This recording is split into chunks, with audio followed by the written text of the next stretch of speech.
केंद्रीय मंत्री ज्योतिरादित्य सिंधिया दिल्ली से राजमाता विजयाराजे सिंधिया एयरपोर्ट ग्वालियर पहुंचे, जहां उनका भाजपा नेता और समर्थकों ने फूल माला पहनाकर जोरदार स्वागत किया।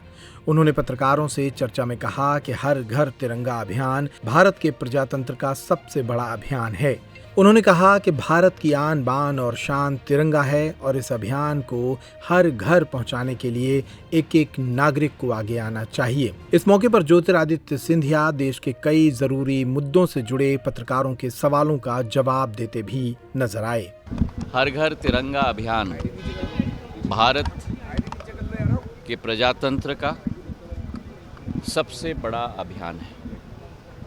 भारत का एक एक नागरिक गर्व और प्रफुल्लता के साथ अपने घर पर तिरंगा लहराए और आप सबसे भी मैं निवेदन करना चाहता हूँ, भारत की आन बान और शान हमारा तिरंगा है और इस अभियान को घर घर तक पहुँचाने के लिए एक एक नागरिक तन मन के साथ मेहनत कर रहे हैं। मेरा पोस्ट ऑफिस विभाग भी हमारे 1,64,000 डाक घर पूरे देश में तिरंगे को पहुंचाने के लिए अपनी पूरी मेहनत कर रहे हैं। मुझे विश्वास है कि जैसे पिछले वर्षों में करोड़ों झंडों के आधार पर हर व्यक्ति ने अपना मान और सम्मान के आधार पर तिरंगे को अपने घर पे लहराया था, इस वर्ष भी वो स्थिति होगी।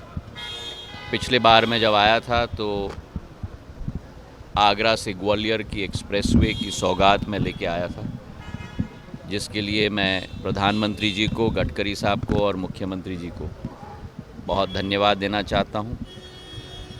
ये ग्वालियर की फ़िज़ा को बदलेगी जैसे इस एयरपोर्ट ने ग्वालियर की फ़िज़ा को बदला है। और मुझे इस बात की बड़ी खुशी है कि आज जो फ़्लाइट में मैं आया 185 में से 175 यात्री आए हैं, तो मतलब करीब 95% फ़्लाइट हमारा अब भर चुका है और यही एक यात्रा चलती रहे।